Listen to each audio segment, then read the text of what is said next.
Tonight I invite you to step into a space where the noise of the world begins to fade and the deeper truths of life rise to the surface. Let your body soften into stillness and let your breath guide you back to the present moment. You may believe that the weight you carry, the judgment of others, the fear of rejection, the endless need for approval, is yours alone. But the Buddha once reminded us that suffering is not in the events themselves, but in our attachment to how we think others see us. And here lies a liberating truth. Most of the time, people are not thinking about us nearly as much as we believe. They are caught in their own storms, their own fears, their own hunger for meaning. So what does this mean for us? It means freedom. It means we can stop performing for an audience that isn't really watching and start living for ourselves with clarity, purpose, and peace. Tonight, I will share with you wisdom inspired by the Buddha's teachings, lessons that can help you release the need for constant validation, find stillness within, and focus your energy on building a life that truly belongs to you. This is not about becoming indifferent, it's about becoming unshakable, rooted in the understanding that your worth does not depend on applause, but on the strength of your own spirit. And if these words already stir something within you, if you feel the call to walk this path of inner freedom and self-mastery, I invite you to subscribe. Not as a favor to me, but as a small step for yourself, a step into a community of seekers choosing growth over fear, wisdom over noise, and self-discovery over self-doubt. Because each time you return here, you are not just watching another video. You are choosing to water the seeds of peace and purpose within your own life. Have you ever noticed how quickly people move on from your struggles? At the very moment you stumble, you imagine the world is watching. You picture eyes turning toward you, whispers spreading, silent judgments piling up. But here's the truth, nobody cares as much as you think they do. The Buddha once taught that clinging to the illusion of importance, that others are endlessly invested in our story, is one of the roots of suffering. Why? Because it ties us to expectations that were never real in the first place.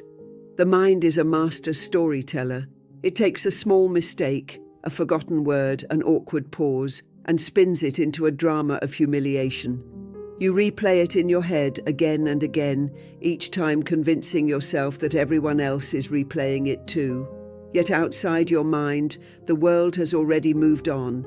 The same people you fear are dwelling on your missteps, are drowning in their own concerns, their own worries, their own endless inner battles. This is why the Buddha's teaching on attachment is so vital. We cling not only to possessions, but to perceptions. We hold on to an image of ourselves reflected in the eyes of others, not realizing those eyes are rarely looking as closely as we imagine. And this is where the pain of rejection begins. Why does it hurt so much? Not because others dismiss us, but because we cling to the need for their approval. You send the message and wait anxiously for the reply, telling yourself that silence equals failure, that their response or lack of it defines your worth. This is the trap of attachment. Buddha reminds us that suffering is born not from the world outside, but from the grasping inside. Attachment to validation, attachment to recognition. Imagine standing on a stage in an empty theatre. You believe thousands are in the seats, analysing your every word. In truth, the chairs are vacant, and the spotlight is only in your mind. Most people are wrapped in their own storms. They may glance at your life for a moment, but then they return to their own hunger, their own longings, their own restless thoughts. As the philosopher Epictetus once said, "If you want to improve, be content to be thought foolish and stupid." The wisdom of Buddhists aligns here. Freedom is found not in others' opinions, but in releasing the need to manage them. So the real question is this: if nobody cares as much as you think, why do you waste so much energy trying to control their perception? Each time you replay a conversation, wondering if you sounded foolish, what's really happening? You are feeding your mind's endless craving for approval. This is the monkey mind the Buddha warned of, always restless, always begging for attention, never at peace. It leaps from branch to branch, from thought to thought, never satisfied, always demanding. But you are not the monkey. You are the sky that holds it. You can let the chatter come and go without attaching to every sound. Instead of trying to manage the uncontrollable opinions of others, you can train your mind to focus on what you can control: your path, your choices, your inner growth.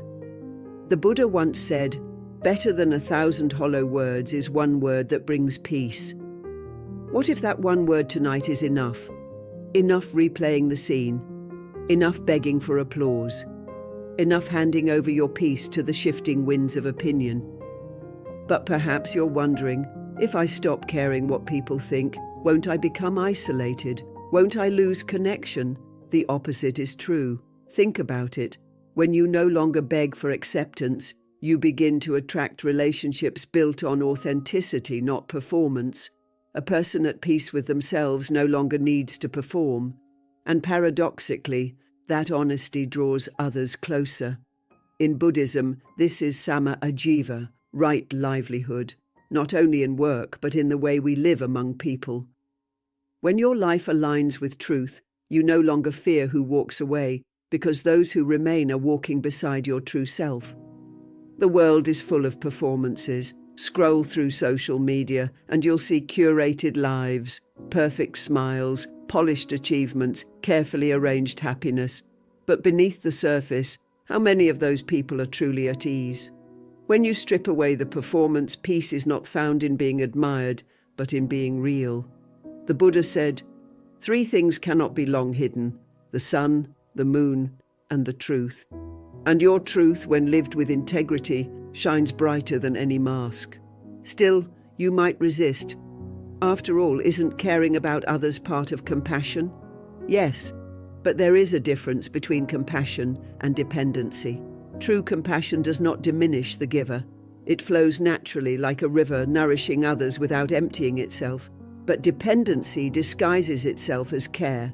If your so-called kindness leaves you drained, if your concern for what others think imprisons you, then it is not compassion at all. It is attachment dressed in noble clothing. Imagine carrying a burning coal to prove your care for others. You cling tightly, insisting it shows your love, your sacrifice, your worth. But in the end, who is burned? Always you. This is what attachment does. It convinces you that self-destruction is noble, that pain is proof of love. But the Buddha's path is different. He taught that compassion begins with wisdom, and wisdom begins with seeing clearly. No one benefits when you harm yourself to please them. How many times have you delayed your own path because you were afraid of disappointing someone else? A dream set aside because they might laugh. A boundary ignored because they might leave. A truth swallowed because they might disapprove. And yet, what is left of your life when it is lived only for others' approval? The Buddha said, "You yourself, as much as anybody in the entire universe, deserve your love and affection." Notice, he did not say you deserve it only if others approve. You deserve it simply because you are alive, breathing, aware. Consider the garden of your life. Every thought, every action, every connection is a seed. If you keep planting seeds of fear, fear of rejection, fear of judgment, you will harvest only anxiety. But if you plant seeds of self-discipline, mindfulness, and focus, your garden will bloom with strength. And do you know what happens when your garden blooms? People notice, not because you beg them to, but because genuine peace has a fragrance that cannot be ignored. Thich Nhat Hanh once said, "Happiness is not something ready-made. It comes from your own actions." Your peace becomes a silent teaching to everyone who passes by. And yet here is the hardest truth. Some people will still walk by your garden without ever stopping to admire it. And that's fine, because the point of life is not to be admired. The point is to live so deeply in alignment with your truth that admiration becomes irrelevant. The Buddha called this liberation, freedom from the craving for external validation, freedom from the chains of what will they think. Liberation is not about isolation, it is about freedom, free to stop waiting for applause, free to stop proving yourself to people who were never watching closely anyway. free to build a life that matters not because they approve, but because you live it with full awareness, full presence, and full authenticity. And when you do that, when you finally stop caring whether the world applauds, you find something far more valuable than their fleeting attention. You find yourself, the self that is no longer tossed by the winds of judgment, the self that no longer trembles at silence, the self that stands steady, rooted like a tree, unmoved by passing storms. So tonight ask yourself, what would your life look like if you stopped performing and started living? What would change if you finally accepted the truth that nobody cares as much as you think? And that's exactly why you can finally focus on your own path. The Buddha taught, peace comes from within. Do not seek it without. And this teaching strikes hardest when we consider how much of our life has been spent chasing peace in others' approval. You wear yourself out chasing smiles, likes, praise, recognition, and yet none of it lasts. Peace was never there to begin with. Peace was always waiting in your own mind, beneath the noise. Rejection is not the end. Silence is not your enemy. Indifference is not proof that you are unworthy. They are simply reminders that the world does not revolve around your story, and that is freedom. Freedom to release the chains of comparison. Freedom to walk your path without the constant burden of performance. Freedom to rest in the truth that your worth was never dependent on them in the first place. Begin there, focus there, because once you realize the freedom in letting go, nothing, not judgment, not rejection, not silence, can shake the strength of your spirit. Rejection. Even the word itself carries weight. You hear it and immediately think of doors closed, hearts turned away, silence where you longed for connection. Rejection stings because it strikes at the story we tell ourselves. If they don't want me, then I must not be enough.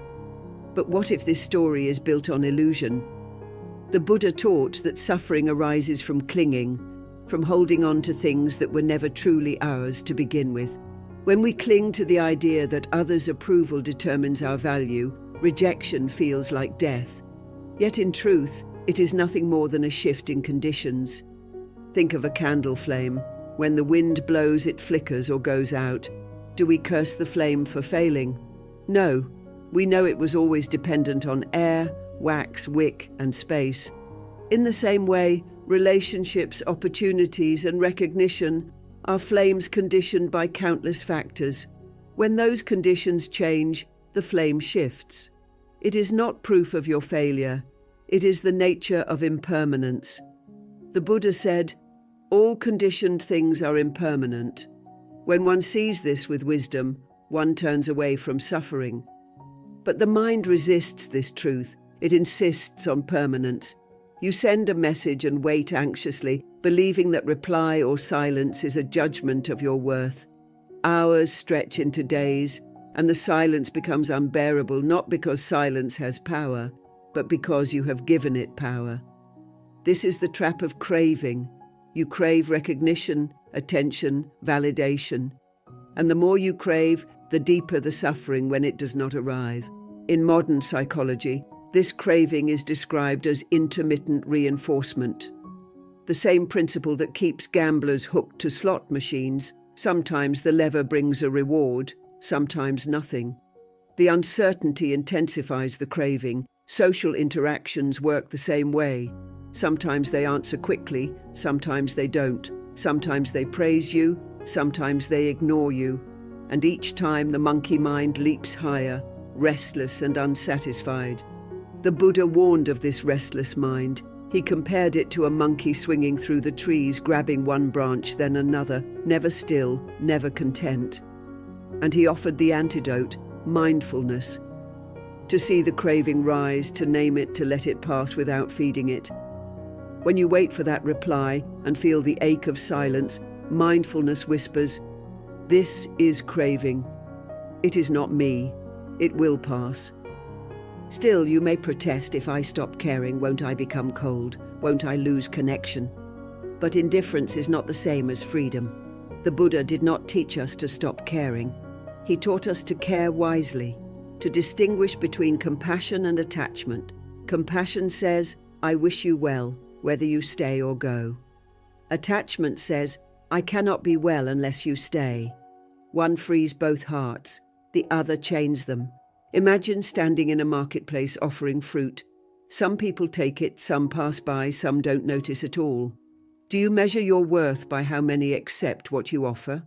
Or do you continue to give freely, knowing the fruit is good? This is the difference between living authentically and performing for approval. When you no longer measure your worth by others' reception, you discover the peace of authenticity. Rejection hurts most when it reveals the ways you have abandoned yourself. When you have twisted, bent, or silenced your truth just to be accepted, rejection feels like double pain, losing their approval and losing your own. But when you live authentically, rejection still stings, but it does not shatter you, because you know you remain true. The Buddha's teaching of Sama Ajiva, right livelihood, extends beyond work into every aspect of life.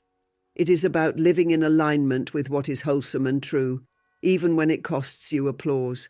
It is about walking with integrity, even when the crowd walks elsewhere. And here lies a paradox. When you no longer perform for acceptance, you begin to attract people who value authenticity. They are drawn not to your mask, but to your presence. This is why rejection can be a hidden blessing. It clears away those who are attached to your performance, leaving space for those who resonate with your truth. Think of a tree in autumn. Leaves fall, branches grow bare, and the tree looks stripped. But beneath the surface, life is gathering, preparing for spring. Rejection feels like loss, but it is often preparation for renewal. Still, the fear remains, the fear that without others' approval, you will be alone. But solitude is not the same as loneliness. The Buddha spent years in solitude before awakening. He understood that the mind, restless and craving, must first learn to be content in silence before it can be content in company. Thich Nhat Hanh wrote, "To be beautiful means to be yourself. You don't need to be accepted by others. You need to accept yourself."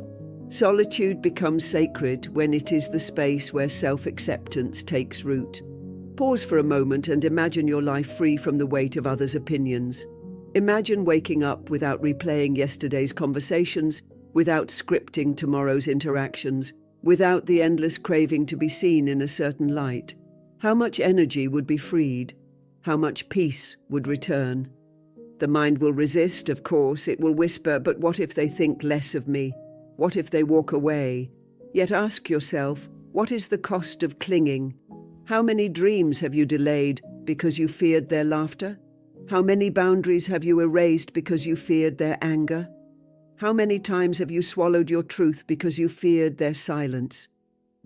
The Buddha compared clinging to grasping a burning coal with bare hands. You hold it tightly, insisting it proves your care, your loyalty, your worth. But who is burned? Not the coal, not the person you seek to impress. Only you. And still you hold on, until the pain forces you to release. Why wait until the burn scars you? Why not let go now? The truth is simple, though not easy. Nobody cares as much as you think. This is not a curse. It is freedom. When you release the illusion of constant judgment, you are free to live without the constant weight of performance. Free to create, to speak, to love, not because it guarantees applause, but because it is authentic. Remember the Buddha's words, "You yourself, as much as anybody in the entire universe, deserve your love and affection." If this truth feels distant, it is because you have given that power to others, making them the gatekeepers of your worth. But no one else can walk your path. No one else can plant your garden. No one else can love you into wholeness. That responsibility rests with you. Consider again the garden of your life. If you plant seeds of fear, fear of judgment, fear of rejection, you will harvest only anxiety. But if you plant seeds of mindfulness and self-trust, your garden will bloom with strength. And when it blooms, it may or may not draw admiration. Some will notice, some will not. But the fragrance of peace does not need witnesses to be real. Rejection then becomes not an ending, but a teacher. It teaches you where you have clung, where you have abandoned yourself, where you have mistaken attachment for compassion. It points you back to authenticity, back to the path of freedom. When you crave approval, no amount will satisfy you. But when you release the craving, even silence feels like wealth, because silence leaves you free. Silence leaves you whole. And so, the next time rejection arrives, pause before the pain takes hold. Ask yourself, what am I truly losing? If the answer is only the illusion of control, then rejection has set you free. Free from the chains of craving. Free from the endless performance. Free to return to yourself. The Buddha called this liberation, not from people, but from the illusions we create about them. Liberation from the belief that others' attention defines us. Liberation from the cycle of craving and suffering. Liberation into the peace of authenticity.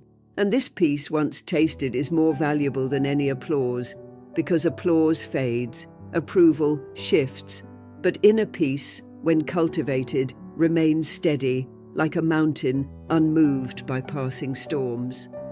Comparison is one of the quietest thieves of peace. You may not even notice it at first. It slips in when you see someone's achievement, someone's beauty, someone's life displayed like a polished jewel. Suddenly your own path feels smaller, dimmer, less worthy. The Buddha called this the mind of craving, always reaching outward, never content within. Comparison is nothing but craving dressed as measurement. It whispers, if I were like them, then I would be enough. But pause for a moment. Who sets these measures? Who decided that your worth is smaller because theirs shines brighter? The truth is, every life is shaped by countless unseen conditions. What you envy in another may be built on struggles you never see, sacrifices you never know, pain they never reveal. And what you dismiss in yourself may be the very strength another longs for. The Buddha taught the parable of the poisoned arrow. A man shot with an arrow refused treatment until he knew who shot it, what the bow was made of, what direction it came from. In his delay, he died. Comparison works the same way. Instead of healing, you waste your time asking, why them and not me? Why do they have more? Why am I not enough? And while you ask, the poison of envy spreads. The question was never theirs. The arrow was always in you. In modern psychology, this is called social comparison theory. It says we measure ourselves not against truth, but against others' lives, especially the fragments we see. In today's world, social media magnifies this to an unbearable scale. You see the highlight reels and assume they are the full story. But as the philosopher Alain de Botton once said, the problem with the world is that we draw our conclusions from the outside of things.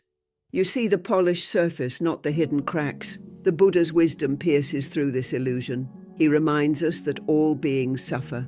Even those you envy carry burdens. Even those who shine will fade. Even those who seem untouched by hardship are bound by impermanence. The Dhammapada says, not by enmity are enmities calmed, but they are calmed by non-enmity.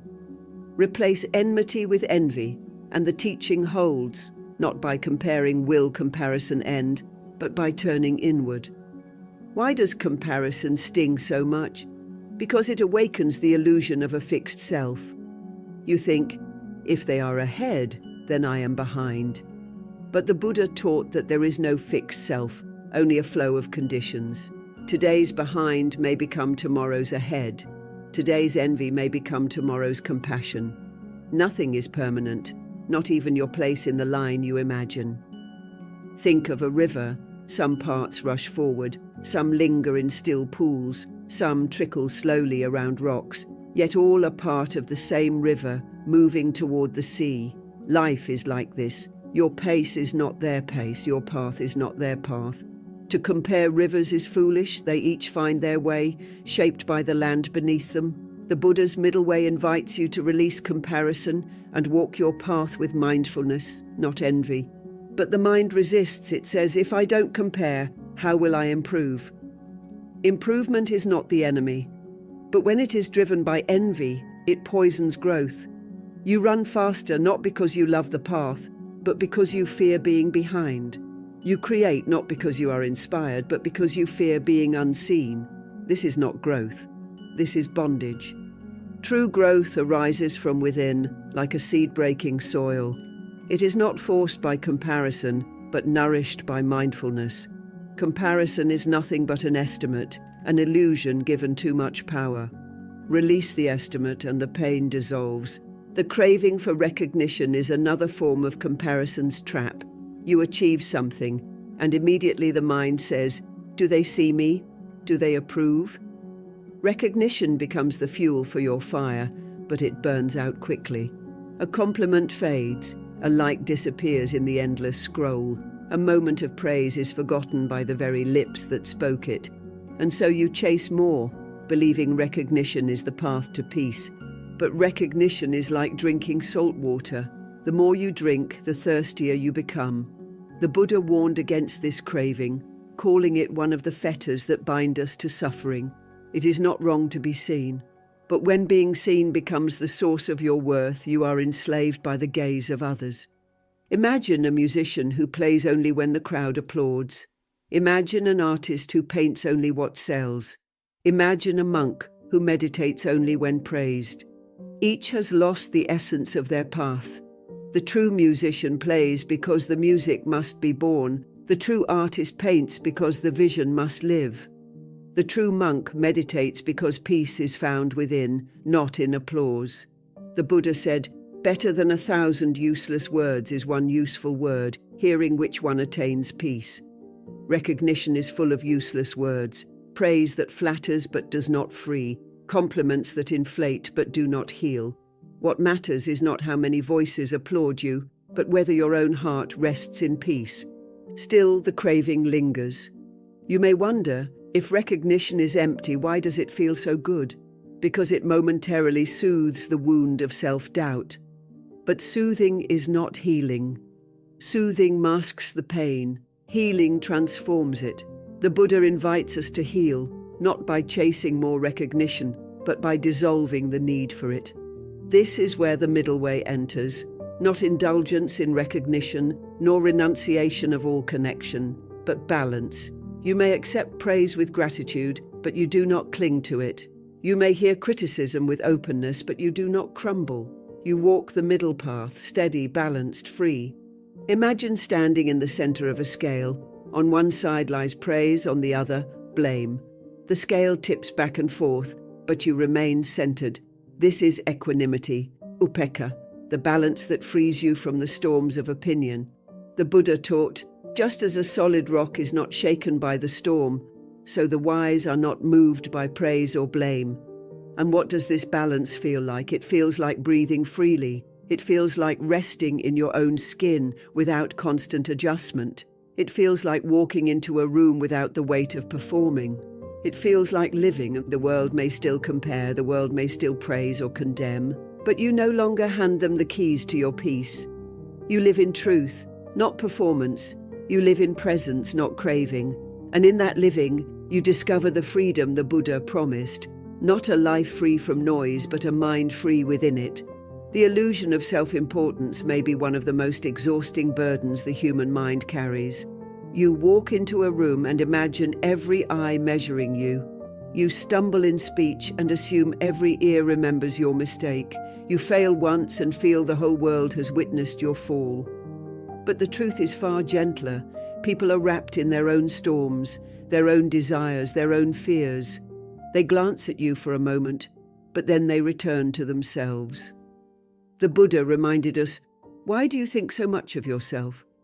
You are but a traveller passing through. This may sound harsh at first, but it is liberation disguised as humility. If nobody is obsessing over you the way you imagine, then you are free to stop obsessing over yourself.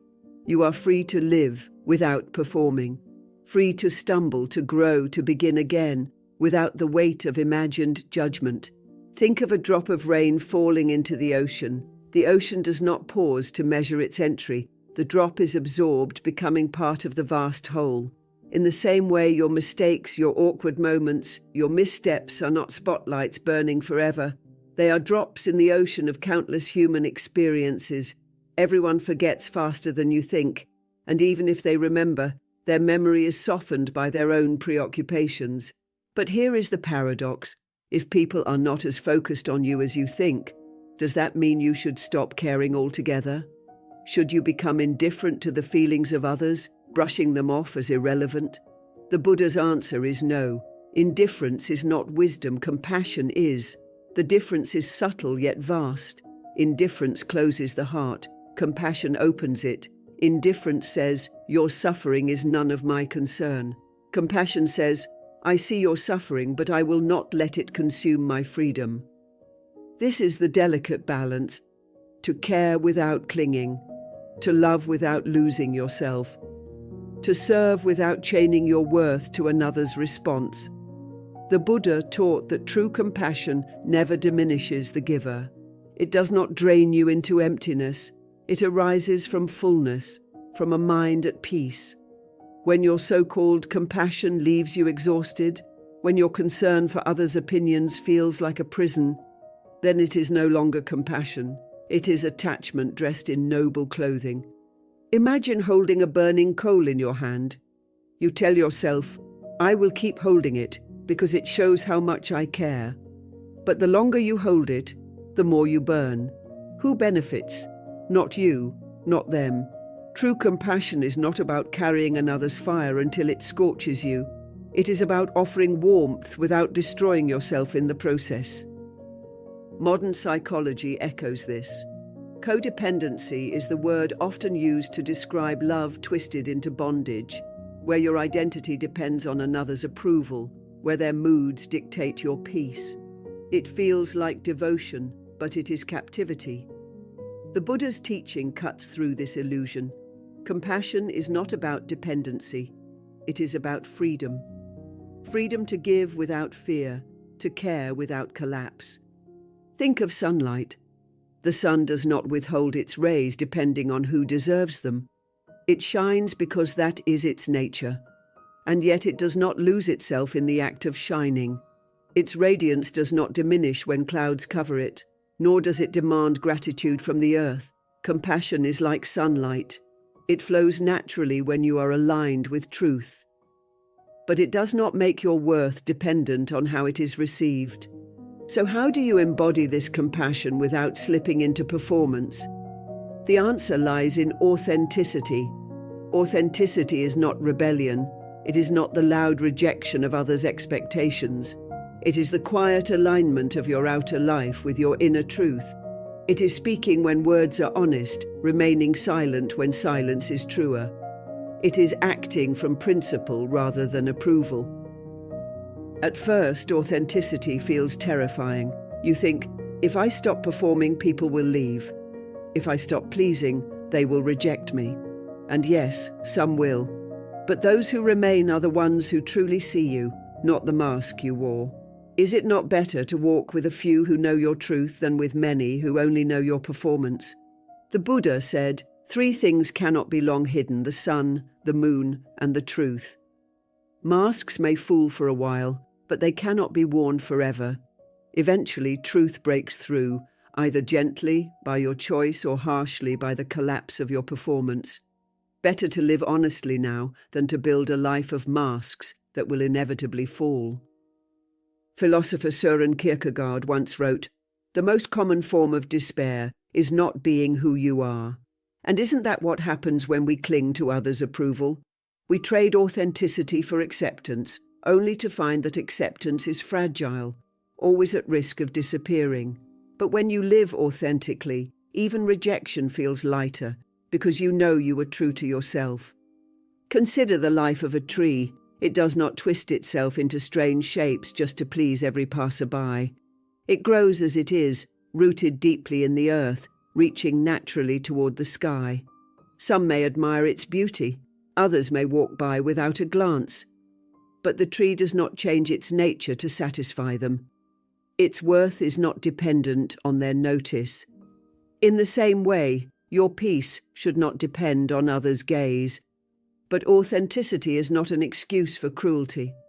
Some confuse being true to myself with indulging every impulse regardless of harm. The Buddha's path is clear. Authenticity must be aligned with wisdom and compassion. It is not about harsh honesty that wounds, but about living without pretense. It is not about using truth as a weapon, but about letting truth free you from the prison of performance. When you practice authenticity, you begin to notice a shift. Relationships change. Some grow distant, some grow deeper. But through it all, you feel lighter because you are no longer measuring yourself against the ever-changing opinions of others. You are standing in your own center, steady, present, awake. Still, the fear of rejection lingers. It always does. And here, the Buddha's wisdom offers comfort. Rejection is not a verdict on your worth. It is simply a change of conditions. A door closing, so another may open. A path ending, so another may begin. In truth, nobody's approval was ever permanent. Why cling to what was never yours to hold?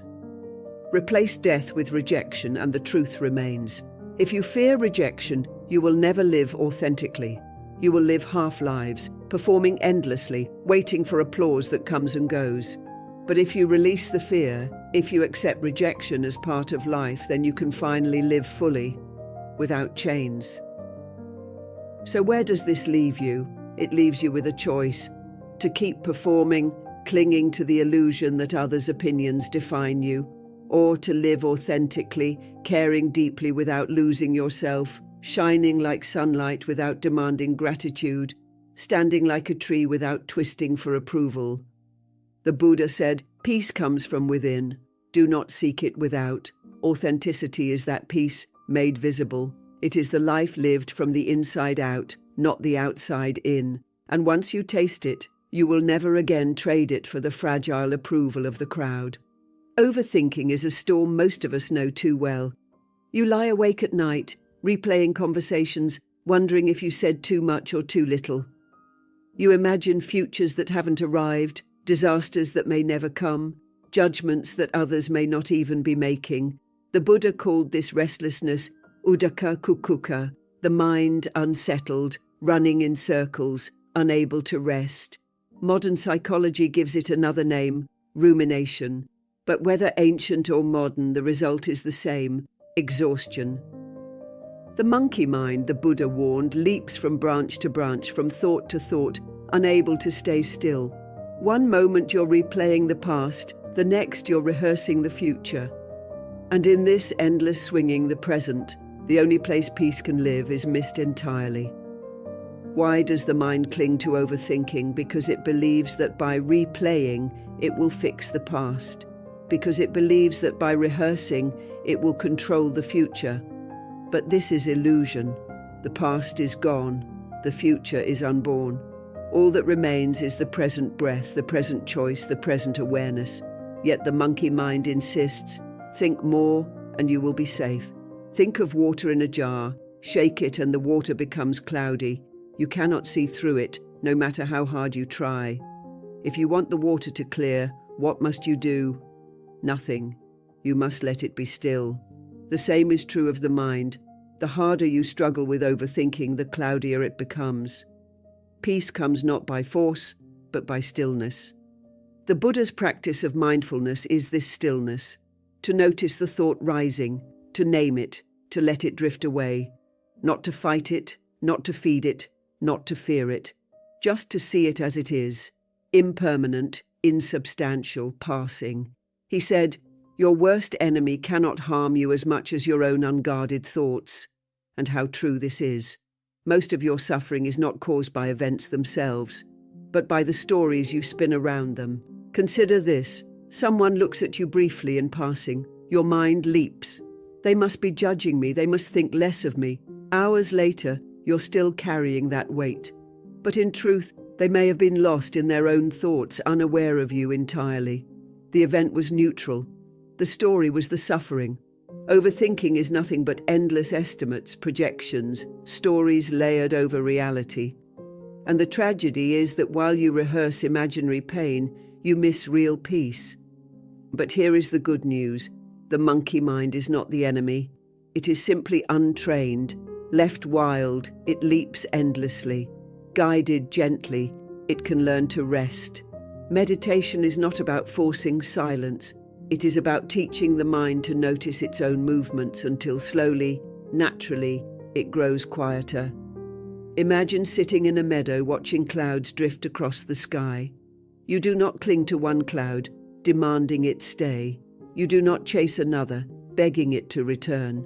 You simply watch them pass. This is the practice. Each thought is a cloud. Some are heavy, storm-filled, some are light and fleeting, but none are permanent. None define the sky itself. Still, you may ask, if I stop thinking so much, won't I lose control? Won't I be unprepared? But ask yourself, how much control have you truly gained through overthinking? How many disasters have been prevented by the hours you spent imagining them? How many conversations have been perfected by rehearsing them endlessly in your mind?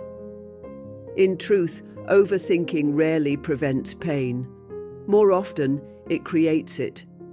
The Buddha said, "Do not dwell in the past, do not dream of the future. Concentrate the mind on the present moment." This is not escapism, it is realism. The only place where action can be taken is now. The only place where peace can be found is now. The only place where life is actually happening is now. Think of a musician playing a song. If they are thinking only of the note they just played, they stumble. If they are worrying about the next note, they lose rhythm. The music only flows when they are fully present in this note, this breath, this sound. Life is the same. Overthinking is like trying to play all the notes at once. It is noise, not music. So how do we train the monkey mind? Slowly, gently, with patience. Mindfulness meditation is one path. You sit quietly. You notice the breath. You notice when the mind wanders, and you bring it back, again and again, as many times as needed. Each return is a victory. Each return is a strengthening of awareness. Thich Nhat Hanh said, "Feelings come and go like clouds in a windy sky. Conscious breathing is my anchor." This is the practice. The anchor is not to stop the waves, but to keep you steady within them. The breath is always here. The present is always here.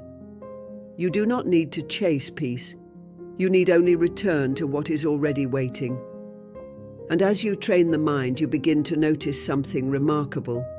Overthinking loosens its grip. Thoughts still come, but they no longer dominate. You see them as passing weather, not as truth. You no longer confuse the story with reality. You no longer mistake the cloud for the sky. Still, there will be resistance. The mind is addicted to overthinking because it gives the illusion of control. But ask yourself, do you want illusion or do you want peace? Do you want endless noise or do you want freedom? The choice is yours, moment by moment, breath by breath. Over time, the monkey mind becomes less restless. It learns to rest, like a bird finally finding its nest after long flight. And in that rest, you discover what was always there. The stillness beneath the noise, the peace beneath the storm, the freedom beneath the craving. The Buddha called this liberation, not because thoughts disappear forever, but because their chains dissolve. They no longer dictate your peace. They no longer define your worth. They no longer trap you in endless cycles of regret and worry. And perhaps the most powerful realization is this: you do not need to solve every thought. You do not need to control every branch the monkey leaps to. You need only watch, breathe, and let go. Peace is not the absence of thought. It is the presence of awareness. Control is one of the greatest illusions the human mind clings to. You plan every detail. You rehearse every possibility. You grasp at outcomes as if holding them tightly could guarantee they will unfold your way. And yet, how often has life ignored your plan? How many times have you realized that no matter how carefully you prepare, the world moves according to its own rhythm? The Buddha taught that clinging to control is like trying to command the tide. You can stand at the edge of the ocean, shouting at the waves, but they will rise and fall regardless. This realization is not meant to discourage you. It is meant to free you. Because the truth is, control has never brought peace. It has only brought anxiety. You stay awake at night, replaying conversations, forecasting outcomes, obsessing over every detail, not because it guarantees success, but because the mind cannot accept uncertainty. The Buddha once said, "Attachment to views, to expectations, to outcomes. This is the root of suffering." Control is just another name for attachment. Impermanence is the law of life. Nothing stays.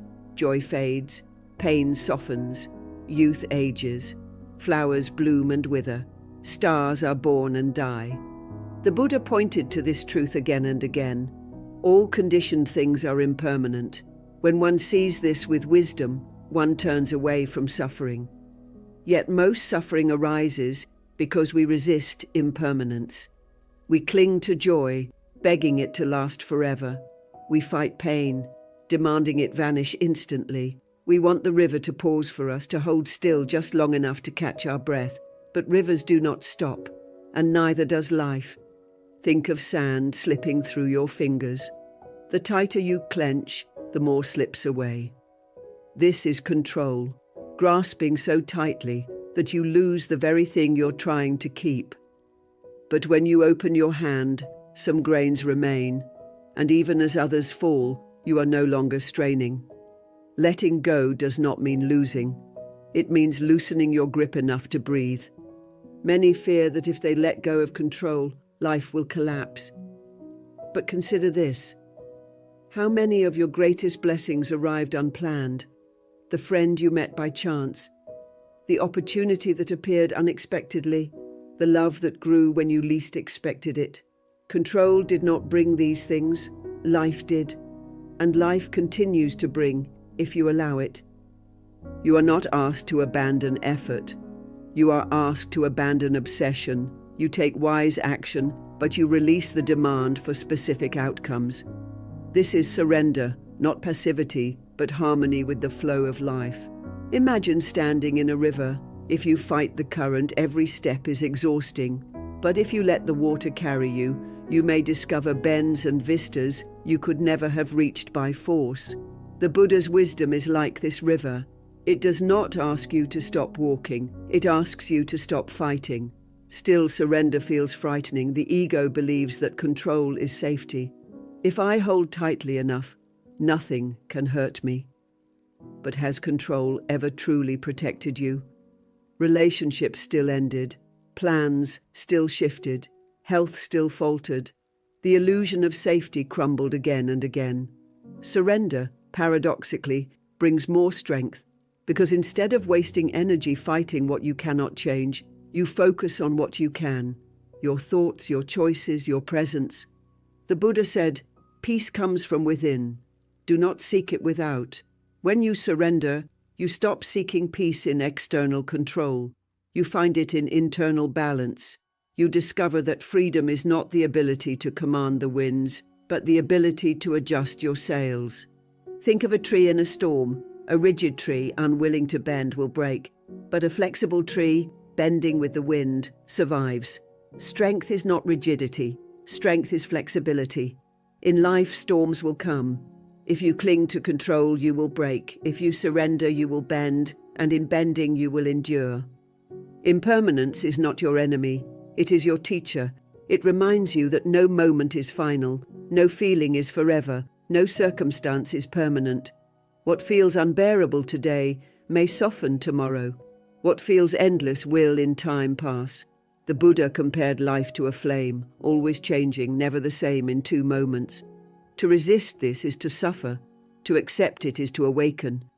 The poet Rumi captured this beautifully. Try to accept the changing seasons of your heart, even if they bring pain, for every season has its purpose. In Buddhism, this is the wisdom of equanimity. To see joy without clinging, to meet pain without despair, to walk through impermanence without fear. But surrender is not something you accomplish once, it is a practice. You will notice the mind tightening, clinging, trying to control again and again. Each time you breathe, each time you release, each time you remember, the river flows with or without your permission. Even in relationships, surrender is key. You cannot control another's thoughts, actions, or love. The Buddha taught that clinging to another person is like tying two birds together and demanding they fly. Neither will soar. Love, when surrendered, becomes freedom. You give not to control the outcome, but because giving is your truth. This is not easy, but freedom never is. The ego will resist, insisting that control is power. Yet real power lies in surrender. Real strength lies in trust. Trust that life unfolds with meaning, even when you cannot yet see it. Trust that impermanence is not punishment, but the very reason joy exists. Trust that letting go does not weaken you. It reveals the unshakable peace already within. So ask yourself, what would happen if you stopped gripping so tightly? What weight would lift if you allowed life to flow without your constant interference? What freedom would you feel if you surrendered, not in defeat but in wisdom? The Buddha once said, "In the end, only three things matter: how much you loved, how gently you lived, and how gracefully you let go of things not meant for you." Control tries to hold on to everything. Surrender knows how to release. And in that release, life finally becomes light. Fear of judgment is one of the most subtle prisons the human heart builds. You hesitate before speaking, replaying the possible reactions in your mind. You hold back your truth because you imagine the whispers, the raised eyebrows, the silence that might follow. The Buddha saw this fear long ago and he called it mana, the conceit of self, the constant measuring of me against them. It is not pride alone that binds us, but comparison. We live like actors on a stage, convinced the audience is watching every move. But in truth, most people are too consumed by their own performance to notice yours. Mindfulness cuts through this illusion. When you are present, truly present, you stop imagining the invisible crowd. You stop rehearsing their opinions. Instead, you experience the moment directly, without the filter of fear. The Buddha said, "If with a pure mind a person speaks or acts, happiness follows them like a never-departing shadow." Purity of mind is not perfection, it is presence. It is speaking from truth instead of anxiety, acting from wisdom instead of craving. Imagine sitting in silence with someone you trust completely. There is no need to impress, no need to perform, no need to edit your words. The space feels easy, alive, safe. This is authenticity. And here is the paradox. The less you try to prove yourself, the more others feel drawn to you. The less you hide behind masks, the more connection becomes possible. People are not moved by perfection. They are moved by presence. Authenticity, however, is not indulgence. It is not saying, "This is just who I am," while excusing harmful behavior. The Buddha's middle way reminds us that truth must be balanced with compassion. Authenticity means living in alignment with your values, but also considering how your presence affects the lives of others. It is not a license for carelessness. It is the courage to be real, guided by wisdom. Think of water flowing in a stream. It does not pretend to be stone. It does not hide its softness. And yet with time it carves valleys, shapes mountains, nourishes life. That is authenticity, gentle but powerful, soft but unstoppable. The fear of judgment dissolves when you realize this. People's opinions are not solid. They shift as quickly as clouds. Today they admire you, tomorrow they forget you, the next day they criticize you. If you live by their gaze, you will be tossed endlessly, like a leaf in the wind. But if you root yourself in authenticity, you become like a tree, steady, grounded, alive in your own truth. Buddha described the way we trade our freedom for the illusion of approval. But approval is always temporary. Truth, once embraced, endures. We all love ourselves more than other people, but care more about their opinion than our own. So how do you live authentically without collapsing into selfishness? Through intention. Intention is the compass of Buddhist practice. Every action, every word, every thought is shaped by the intention behind it. The Buddha taught that karma is not simply what you do, but why you do it. A kind word spoken to manipulate is not kindness. A silence held out of fear is not peace. Intention reveals the root. Living with intention means asking yourself, what is the seed I am planting in this moment? Is it fear or is it love? Is it clinging or is it freedom? Is it performance or is it authenticity? When intention is clear, judgment loses its power, because even if others misinterpret your actions, you know the truth of your heart. Consider a candle. Its intention is simple, to give light. Some may admire its glow, some may curse its smoke, some may ignore it entirely. But the candle does not change its nature. It burns because burning is its way of being. In the same way, living with intention frees you from the shifting winds of approval. You shine because shining is your truth, not because others applaud. This shift is transformative. You begin to realize that a meaningful life is not measured by the number of people who approve of you, but by the quality of your awareness in each moment. Did you live aligned with truth? Did you act with compassion? Did you meet joy without clinging and pain without despair? These are the measures that endure when applause fades. Still, the mind resists. If I do not care about their opinions, will I not be lonely? Will I not be left behind? But here lies the irony. When you release the craving for approval, you attract connection that is deeper, richer, truer. Performance brings an audience. Authenticity brings companionship. The Buddha said, "Better than 1,000 hollow words is one word that brings peace. Better than 1,000 shallow relationships is one rooted in truth." Think of the friendships you cherish most. Are they the ones where you had to perform constantly, or the ones where you could simply be yourself? The answer is clear. Real connection does not demand masks. It demands presence, and presence is born of authenticity. The practice, then, is to notice when you are bending yourself to win approval, to pause and ask, whose voice am I trying to satisfy? Theirs, or the truth within me? Over time, this awareness becomes strength. The voices of judgment still whisper, but they no longer bind you. You walk your path, not arrogantly, but steadily. Judgment may come, but you choose how to meet it. You may bow to fear, or you may stand in truth. And every time you choose truth, fear weakens. Every time you choose authenticity, judgment loses power. Living with intention is not about grand gestures. It is about small, steady choices. Choosing patience when anger rises, choosing honesty when silence feels easier, choosing compassion when judgment tempts. Each choice is a seed, and as you plant, so you shall harvest. The Buddha said, "What we are today comes from our thoughts of yesterday, and our present thoughts build our life of tomorrow." If you want a life free from fear of judgment, plant thoughts of clarity. If you want relationships built on authenticity, plant actions of honesty. If you want peace, plant intentions aligned with compassion. In time, the harvest comes. You notice the mind grows quieter, the heart feels lighter. Judgment no longer cuts so deeply because you see it for what it is, a passing cloud, not a final truth. You realize that nobody cares as much as you once believed, and that is not emptiness. It is freedom. Freedom to walk without performing, freedom to speak without rehearsing, freedom to live without chains. And in that freedom, you find the one thing more valuable than all the applause in the world: peace. Rejection is one of life's sharpest teachers. It arrives suddenly, often without warning, and leaves the heart aching with a kind of emptiness that feels unbearable. You send the message and no reply comes. You put your heart into a dream and the door slams shut.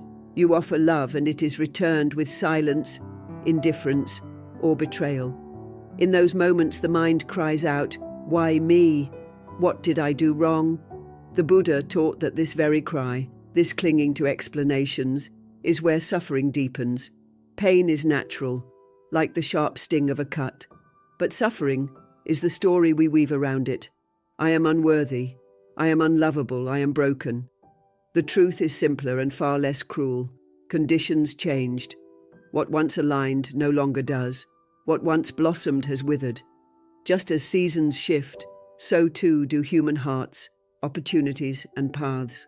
At first, this truth feels cold, but look more closely and it becomes liberating. Because if rejection is not proof of your inadequacy, then it is simply a redirection. A door closing is not the end of the journey, it is the turning of the path.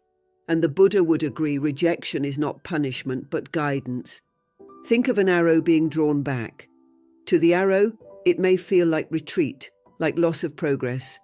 But in truth, the tension is preparing it to fly farther than it ever could have without that backward pull. Your rejections are like that, pulling you back only to release you into a trajectory you never imagined. Resilience is not built in moments of ease, it is forged in fire. The Buddha said, "Just as a strong wind cannot shake a mountain, so too the wise are unmoved by praise or blame." How do you become that mountain? Not by avoiding the winds, but by standing through them until you discover that their force cannot destroy you. Rejection, though painful, is the training ground for this strength. Consider the people you admire most: teachers, leaders, artists, sages. How many of them walked a path free of rejection? Almost none. Their wisdom, their strength, their clarity was born not in ease but in being turned away, in stumbling, in being forced to find another way. Each no carved resilience into them. Each loss deepened their understanding. The same is true for you, but resilience is not hardness. It is not building walls so tall that no one can reach you. True resilience, in the Buddhist sense, is the balance of strength and openness. It is the ability to feel the sting of rejection fully, to allow the pain to pass through you and yet not let it define you, to remain open to love even after heartbreak, to remain open to new beginnings even after failure. That is resilience, the courage to stay open in a world that often hurts. The Buddha once compared the mind to a lotus. The lotus grows in mud, yet it rises unstained, blooming in beauty despite its dark beginnings. Rejection is the mud of human experience. It can feel thick, heavy, suffocating. But without mud, there is no lotus. Without rejection, there is no resilience. The mud is not a punishment. It is the soil of transformation. Imagine a sculptor striking a block of marble with a chisel. Each strike could be seen as damage, as destruction. But with each blow, the hidden form emerges. Rejection is the sculptor's chisel. Painful, yes, but necessary to reveal the strength, the wisdom, the clarity that was always within you. Carl Jung once wrote, "No tree, it is said, can grow to heaven unless its roots reach down to hell." This truth echoes the Buddha's insight. Depth of character, depth of compassion, depth of wisdom. These are not born from comfort. They are born from descent, from touching the lowest places of your life and realizing you can rise from them. So the next time rejection comes, do not ask only, "Why me?" Ask also, "What is this teaching me? What strength is being carved here? What new path is opening that I cannot yet see?" These questions do not erase the pain, but they transform it. Pain without meaning is despair. Pain with meaning becomes purpose. Consider also how rejection exposes attachment. You wanted a certain outcome so badly that its absence feels like devastation. But what is it that hurts? Not the reality itself, but the clinging. The Buddha said, "You only lose what you cling to." Rejection reveals where your grip was too tight, and in that revelation you are invited to loosen your hold. Think of holding a rope. The tighter you grip as it is pulled away, the deeper the burn in your hand. But the moment you release, the pain begins to ease. Rejection burns because of the grip, not the loss itself. And letting go is not defeat, it is healing. This does not mean you should never hope, never love, never dream. It means you should hold them lightly, like a bird resting in your hand. If it stays, you cherish it. If it flies, you bless it. This is not cold detachment. This is love with freedom. This is the middle way, engaged but not enslaved. Over time, resilience ripens into wisdom. You begin to see patterns where once there was only chaos. You recognize that doors closing were necessary to guide you to better ones. You realize that the people who walked away made space for those who were meant to stay. You notice that the failures that once humiliated you taught lessons you now rely on daily. What once felt senseless now reveals itself as part of a larger design. The Buddha would agree, the very obstacles you wish to erase are the path itself. Rejection is not an interruption of your journey, it is your journey. And in this realization, suffering transforms. It no longer feels like an enemy, it becomes a teacher. The Buddha's very first sermon was on this truth, that suffering is real, but it has a cause, and because it has a cause, it also has an end. When you stop clinging to the illusion of control, when you stop resisting impermanence, when you stop defining yourself by rejection, you begin to taste that end. Not because pain vanishes, but because its chains dissolve. Imagine walking with a heavy pack on your shoulders, mile after mile. Each rejection, each loss, each failure adds more weight. You stumble, you ache, you curse the burden. But then, one day, you realize you can set it down. The pack was never fused to your body. The stories were never fused to your worth. You can let go and walk lighter. That moment, that letting go, is wisdom. And wisdom brings compassion. Because once you have felt rejection deeply, you recognize its ache in others. You see the quiet sadness in their eyes, the hesitation in their voice, the walls they build to protect their hearts. And instead of judgment, you offer kindness. Because you know. Because you've been there. Rejection connects you to the shared humanity of suffering. The Buddha said, "As a mother would protect her only child with her life, even so, let one cultivate a boundless heart toward all beings." Rejection teaches you how to do this. It shows you the fragility of the human heart, and in that fragility it opens yours. So the next time rejection visits, remember, it is not a verdict on your worth. It is an invitation to resilience. It is a chisel shaping your wisdom. It is mud preparing your lotus. It is the backward pull of the arrow, setting you up for flight. And when you see it this way, rejection loses its sting. It may still hurt, but the hurt is softened by meaning, and meaning transforms pain into power. Gratitude is often misunderstood as a polite thank you, a social courtesy, or a fleeting feeling when something goes your way. But in the Buddhist path, gratitude is far deeper. It is not a response to what happens. It is a way of seeing. It is the awareness that every breath, every step, every moment is built upon countless conditions outside your control. The food you eat, the air you breathe, the warmth of the sun, all of it is given. You did not command the rain to fall nor the earth to yield. You did not order the heart in your chest to keep beating, and yet it does. To see this is to realize that life itself is a gift, every single moment. The Buddha once said, "Let us rise up and be thankful, for if we didn't learn a lot today, at least we learned a little. And if we didn't learn a little, at least we didn't get sick. And if we did get sick, at least we didn't die. So let us all be thankful." Gratitude shifts your vision. Instead of focusing on what is missing, you begin to notice what is already here. And when you notice, the heart softens, anxiety loosens, the restless craving for more begins to fade. Think of a cup of tea. Most of the time you drink it distractedly, half lost in thought. But what if you paused to see the entire universe in that cup?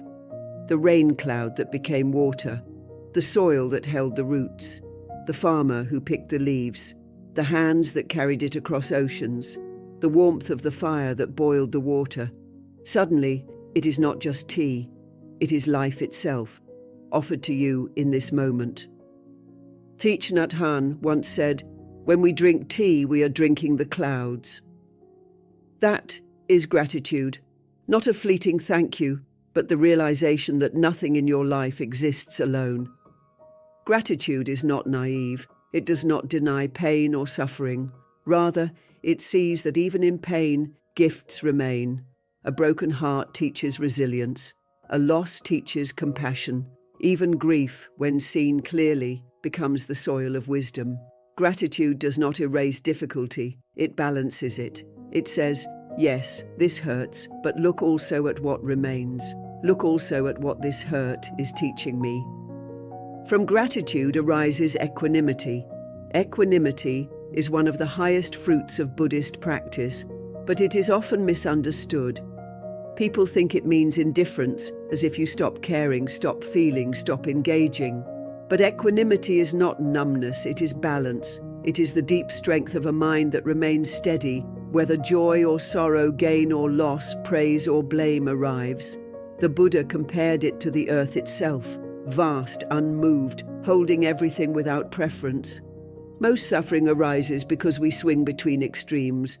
We cling desperately to pleasure, then despair when it fades.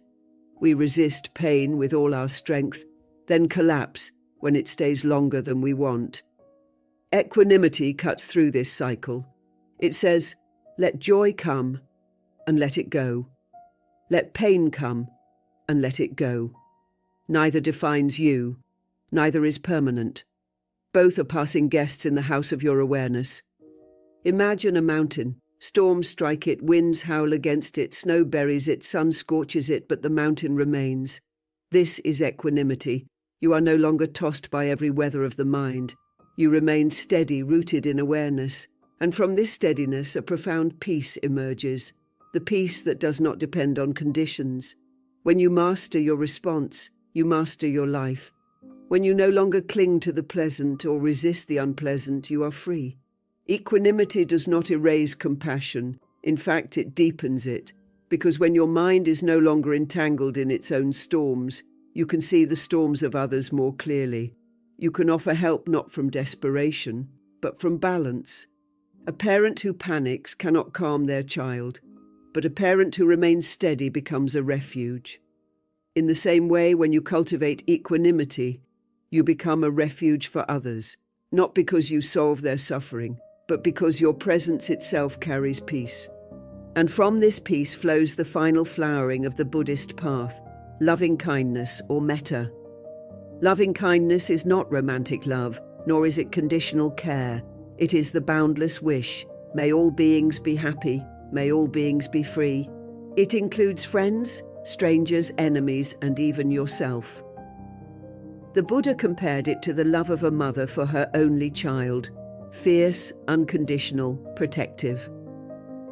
When you practice loving kindness, you realize that the boundaries of self and other are illusions. Just as your breath is not yours alone, it has been shared by countless beings. The heart's capacity for love is not limited to one person or one group. It is limitless. It radiates outward, like ripples in a pond, touching all. But here is the paradox. Loving kindness begins not with others, but with yourself. The Buddha said, you yourself, as much as anybody in the entire universe, deserve your love and affection. Many resist this, thinking self-love is selfish. But without including yourself in compassion, your heart remains divided. You cannot truly wish others peace while despising yourself. Only when you soften toward your own wounds can you genuinely soften toward the wounds of others.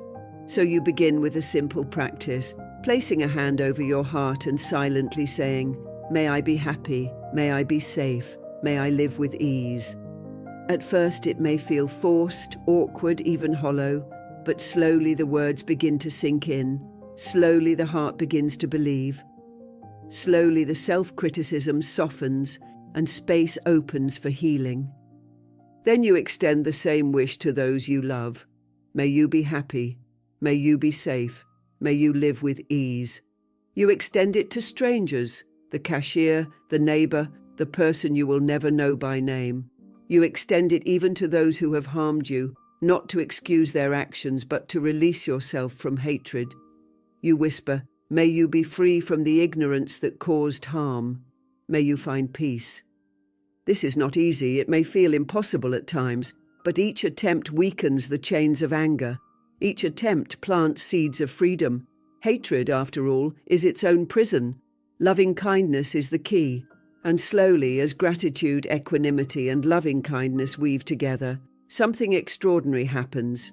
The sense of self-importance, the idea that the world revolves around your fears, your judgments, your performances, begins to dissolve.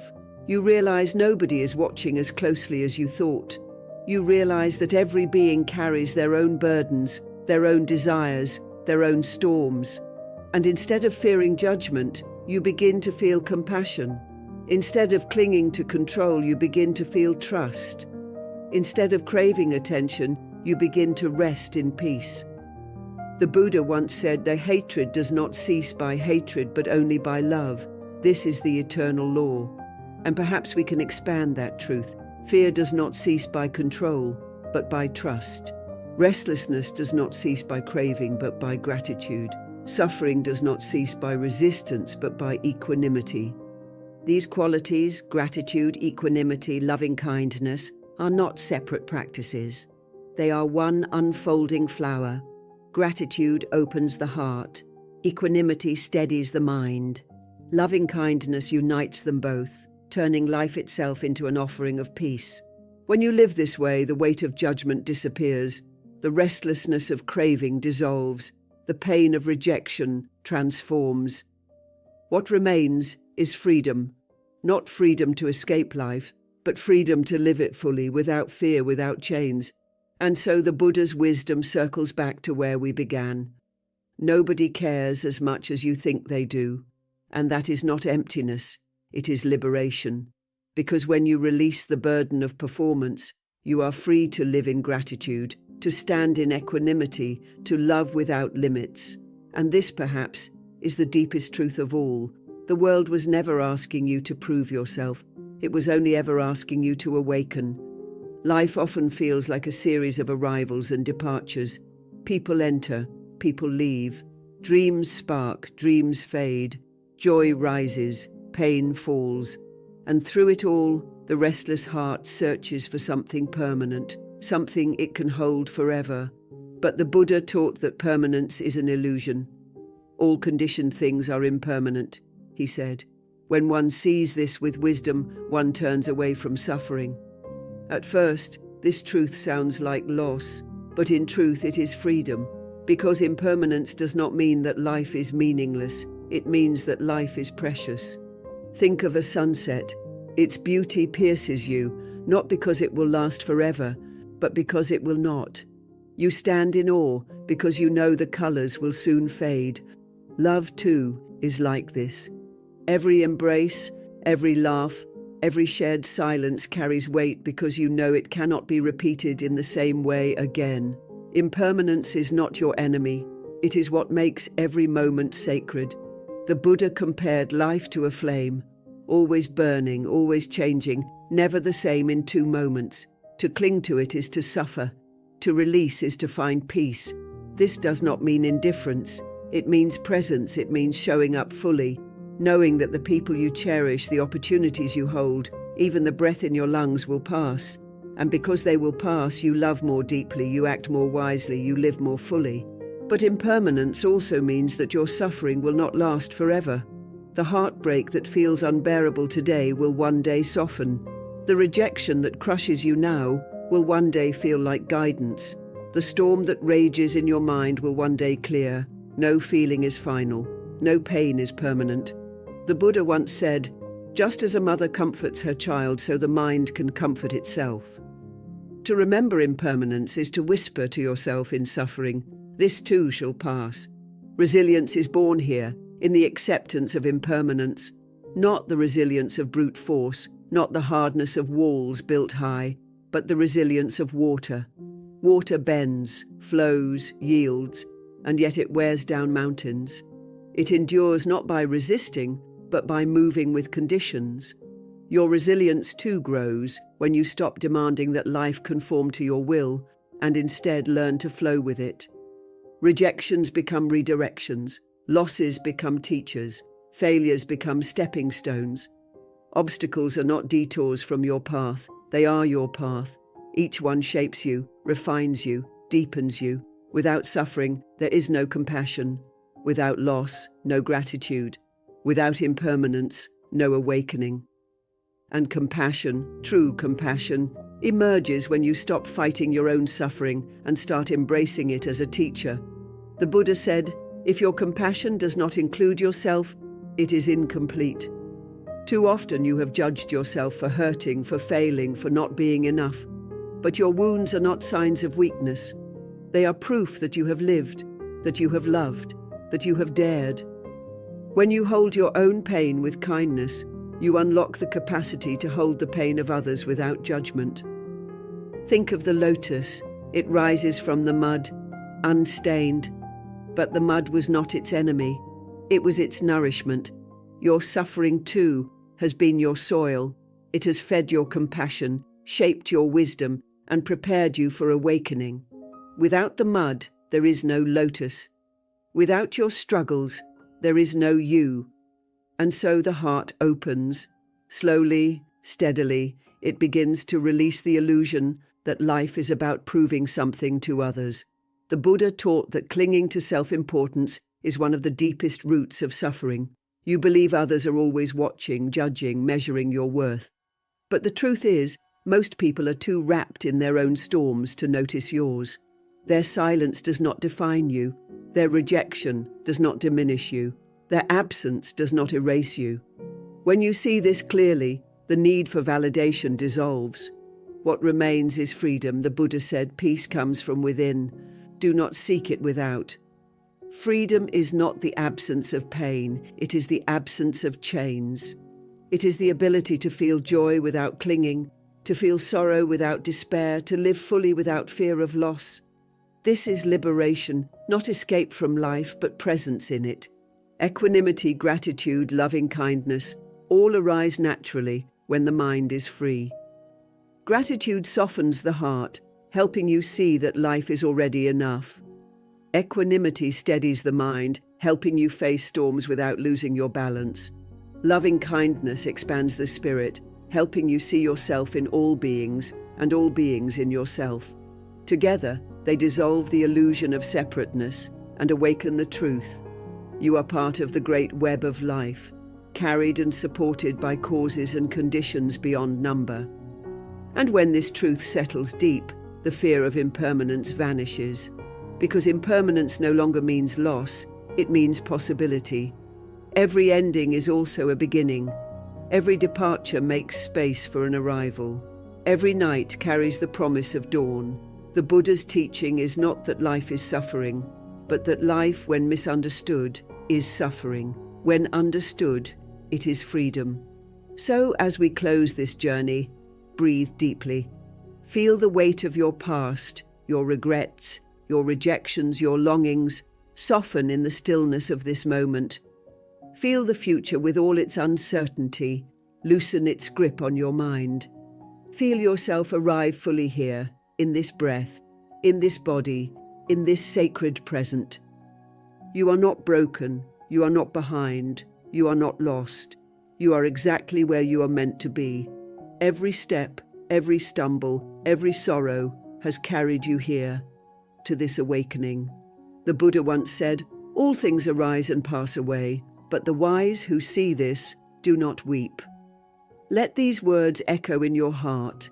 Let them remind you that nothing is wasted, that everything, joy and pain, silence and noise, endings and beginnings, happens for a reason, not as punishment, not as reward, but as part of the great unfolding of life. And so tonight, as you rest, let go of the burden of proving yourself.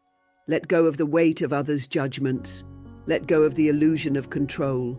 Rest in trust. Rest in gratitude. Rest in the truth that life itself is carrying you always toward awakening.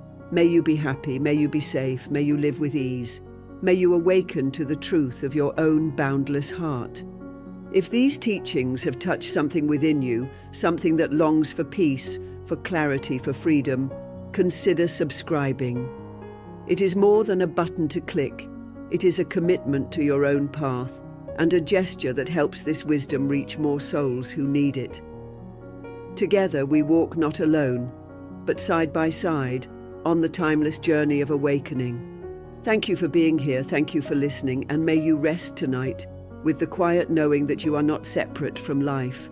You are life itself, unfolding, changing, blooming, like the lotus rising unstained from the mud.